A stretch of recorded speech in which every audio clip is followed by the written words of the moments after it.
สวัสดีครับพ่อแม่พี่น้องที่เคารพรักทุกท่านบางอย่างบางสิ่ง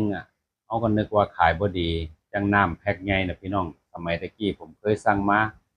แกก็อั้นอยู่เป็นอาทิตย์เป็นเดือนไส้อื่นขายได้ขายดีเบิดจนผมว่าเอ้าไส้ใหญ่หรือขายบ่ออกน้ำมูลหรอกเอาไปเอามาบางอย่างมันบ่แน่นอนครับพี่น้องวันเวลาข้างหน้าเนาะผู้มื้อนี่โอ้ยไส้ใหญ่ขายดีพี่น้องเอ้ย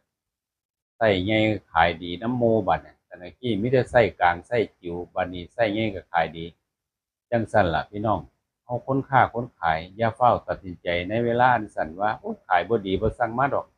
บ่แม่นพี่น้องเอาไปเอามาพลิกล็อกขึ้นมาขายดีเป็นตะนายบัดเนี่ยขายดีน้ำโมไส้อื่นก็ขายดีไส้นี่ก็ขายดีของทุกอย่างนั่นแหละพี่น้อง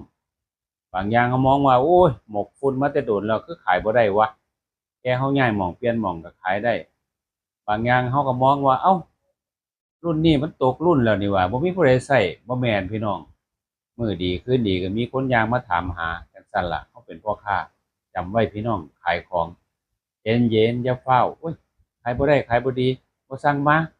โยนถิ้มไปซะอย่าไปคิดจังซั่นพี่น้องใจเย็นๆเอาไปเอามาอ้าวเป็นไปได้จังไดวะคุมื้อนี้ขายดีบัดสิว่าจังซั่นนี่ล่ะ ขอบคุณหลายๆครับที่ติดตามขอบคุณหลายๆที่กดไลค์กดแชร์ขอบคุณครับสวัสดีครับ